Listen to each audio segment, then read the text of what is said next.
All right, so there's a lot of different medical emergencies. We're not going to be able to cover every single one, but we are going to do our best to cover as many as we can. So here we go. So the first one, we're just going to do an overview on the common injuries that happen here at Desert Haven. So there's a lot of injuries that we can discuss. You know, throughout the year, we've talked about seizures, and we've talked about, you know, if somebody has low blood sugar. But today we're going to talk about injuries that happen due to accidents here at work or at Desert Haven. So whether you're in the work readiness program or Project Independent. So one of the more prevalent ones, one of the popular injuries that happens quite frequently here is head bumps.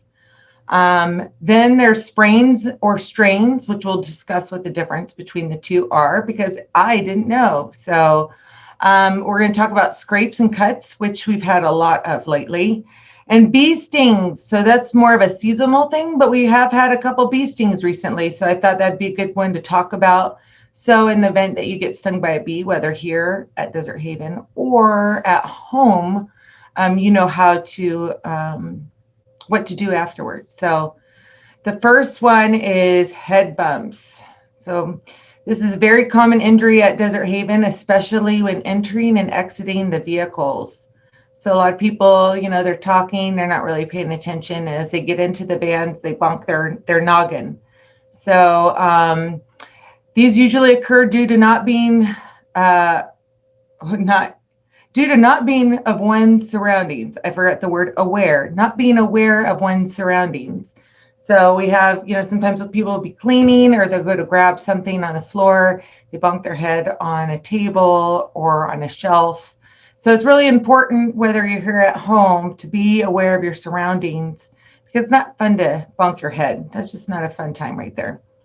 The next thing on here is most head bumps are very highly preventable.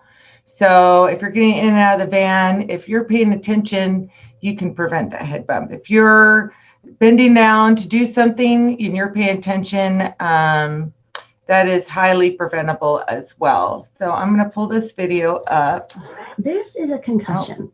A concussion is a type of brain injury. You can't see it. You may not have a bump, a bruise, or even a scratch on your head. All that has to happen for you to get a concussion is for your brain to move around inside your skull. You don't even have to get hit on the head. A jolt or hard slam to your body can make your brain bounce back and forth against the inside of your skull. Getting a concussion doesn't always mean you get knocked out. Less than 1 in 10 people who get a concussion ever lose consciousness. And you can get a concussion in any sport or physical activity, even skateboarding, biking, or snowboarding. The number of sports and recreation concussions every year could be as high as 3.8 million. That's more than the total number of hairs on every monkey ever shot into space in the last 50 years. So what do you do if you feel like you've got a concussion? You could have symptoms like confusion, headache, dizziness, nausea, fatigue, or a general foggy feeling, like your brain has a bad Wi-Fi connection. It's important to report it to your coach, your athletic trainer, your parents, or even a teammate right away. Otherwise, you may end up like Mike. Mike played football. Mike was the team's star player. But after he got a concussion, he continued to play as if he was okay. Bad idea. Since then, things got kind of funny. He thought he was fine, but Mike started having headaches and had a hard time doing the things he used to do, like playing video games. Mike should have told his coach, athletic trainer, or parent and got himself out of the game right away. If you think you may have had a concussion, it's important to see a doctor or a medical professional with experience in sports concussion and not return to activities until they say it's okay. Your brain needs to rest in order to heal. If you don't rest, you could wind up like Jessica. Jessica was an all-star softball player, straight A's, busy social life. In her last game, Jessica slid headfirst into home plate, and her coach took her out of the game because she thought she got a concussion. But she didn't make the right decisions after the game. She didn't get checked out by a healthcare professional, tell her parents about her symptoms, or take the time to rest her mind and her body. Pretty soon, things got weird for her too.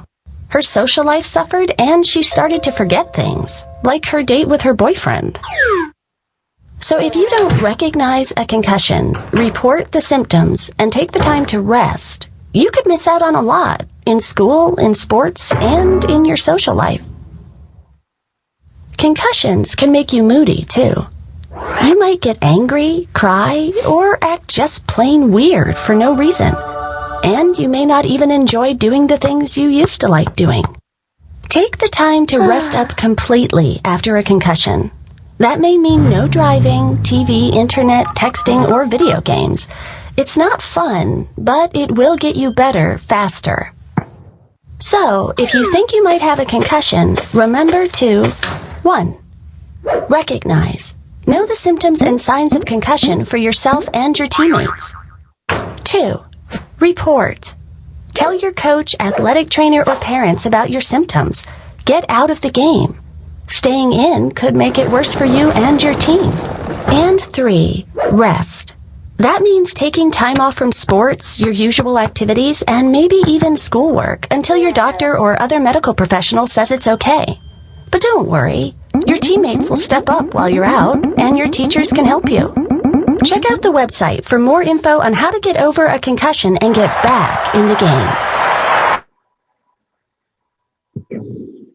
Oh. So I know in that video, it seemed like it focused a lot on sports and stuff, but a concussion can happen anywhere. It doesn't just have to happen at home. It can happen when you're cleaning, if you're riding a bike, if you're running along and you fall on your head, if you're on one of those crazy exercise balls. So there's something that you really want to take seriously and not blow off. And so that's why I put that on there. They rarely happen here at work, but it's really good to know the signs. Just like in the video, they said, report it and know the signs. So what a concussion essentially is like a bruise on the brain. So you saw in the little animation, the brain's bobbling back and forth. And that is because it's like bruising the brain. So it's really important that you let somebody know when you bonk your head really hard. So then that way they can follow up and make sure you get the right rest and care. We go back to head bumps. All right. So in head bumps are often mild and do not require treatment other than an ice pack to the bump site. So if you bonk your head, it's good to put ice to prevent the swelling. But seek emergency medical attention if you experience unconsciousness. That's a big one. Confusion or disorientation. So this is in regards to you, but it's also in regards to anybody you're around. So your friends or your family. If the headache just won't go away and it's just very persistent or it keeps getting worse, then you're going to want to get medical attention. If you're like imbalanced, you're kind of dizzy, walking, bumping along the walls, that's really important to get medical attention. Vomiting is a big sign. That's a really big sign you have concussion. If you have memory loss or you're confused, you're not sure what's happening, that's a big one. And then mood changes. So they showed you can get irritable or just weird, just be different than what you normally are. Those are all signs of a concussion. So you want to see a medical professional, and then that way they'll let you know, hey, you need to rest your brain for a while. Because if you don't, then your chances of getting another concussion actually increase if you don't take care of it the first time.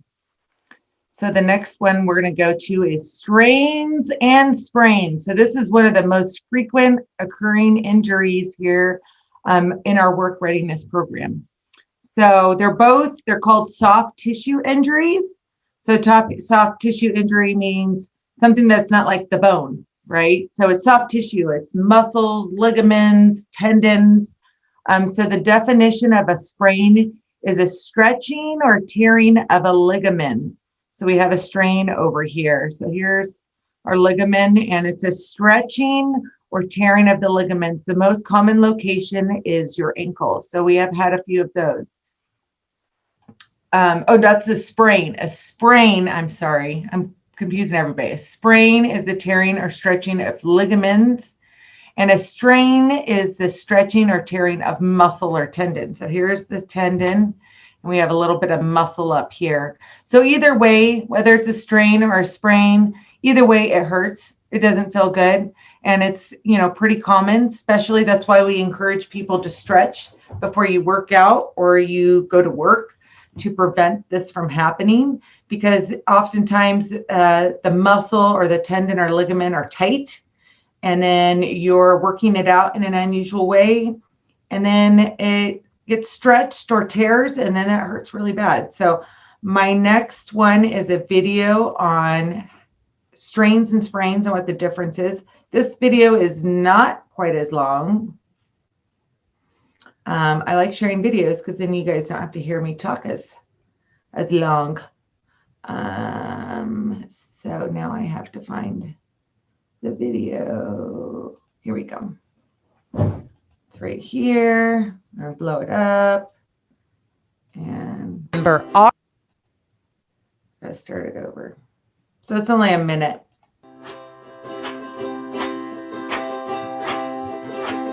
Sprains and strains are common, and luckily they're treated the same way.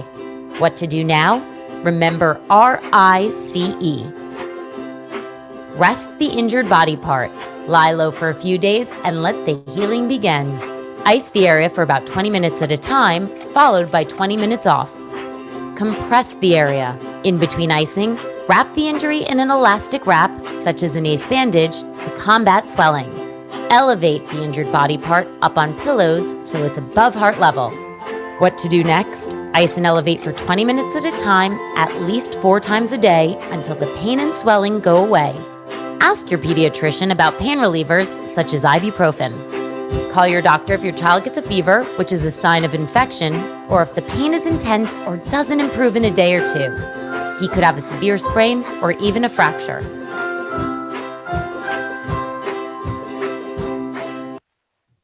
So that was pretty simple, but I thought it had a good explanation for how to take care of sprains and strains. So I'm gonna go back to my PowerPoint.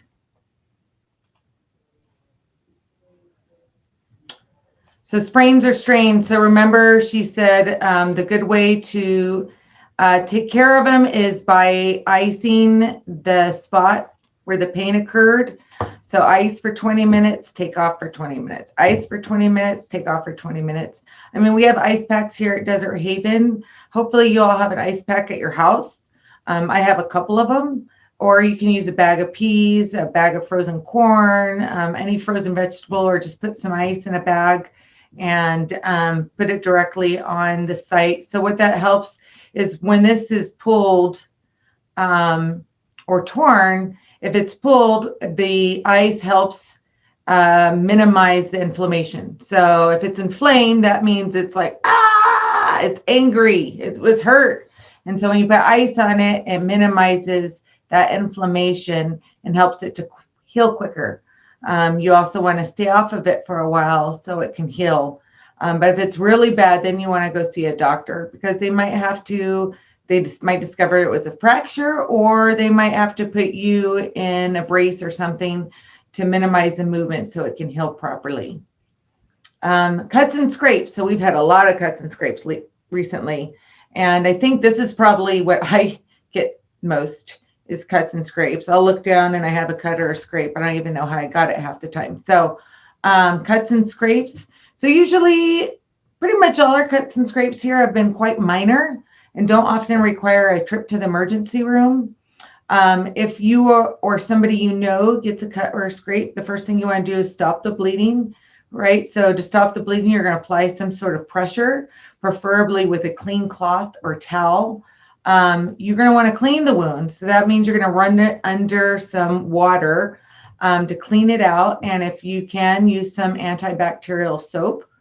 Apply antimicrobial microbial gel. So we do have that here. If you have something like that at home, like Neosporin, a lot of times it does two things. It prevents infection, and then it also has a pain reliever inside the gel as well to alleviate the pain. You're going to want to keep the wound covered and clean initially, so it has a little chance to heal. And you're going to want to change the bandage. You don't want to just leave the same nasty bandage on it all the time, because that can cause infection. And then you're going to want to make sure you keep an eye on it. So if it looks worse as each day passes instead of better, then that's a really bad sign, especially if you see pus or blood, or it just keeps breaking open again. You're going to want to get checked out. So if the wound is very deep, exposing fat, muscle, or bone, apply pressure and go to the emergency room for further assistance. So that's not a good sign. That's generally a sign you will need some stitches. So if the injured party hasn't had a tetanus shot, so we make sure you guys have tetanus shots every 5 years.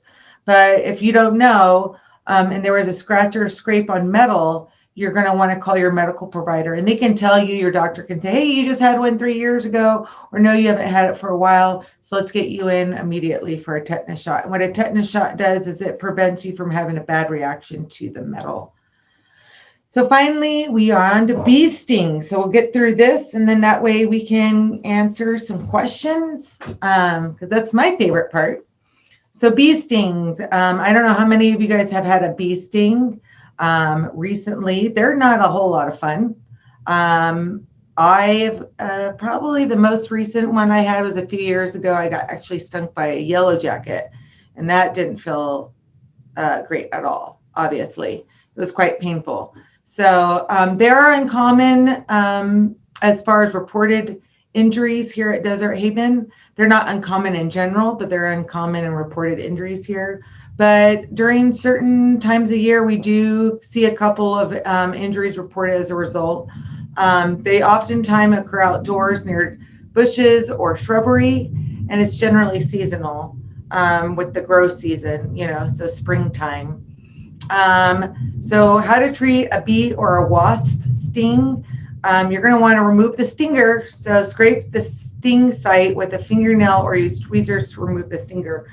Preferably with clean hands. It is a puncture wound, so you don't want to use dirty hands or dirty tweezers to pull it out, because that could cause infection. You're going to want to wash the area with antiseptic soap and water. Pat dry and apply some antiseptic ointment. You can also put ice cubes in a thin washcloth and tie it and hold this pack on the affected area for 10 to 15 minutes. This will help with the swelling, and it will also help with the pain. So reapply every few hours until the pain and swelling are gone. Now, in the event you're allergic to bee stings and you don't have an EpiPen, you're going to want to go to the emergency room immediately in those cases. So the big thing is anytime you're with somebody, anytime you or someone you are with are injured, inform someone immediately so they can make sure you or your friend are okay.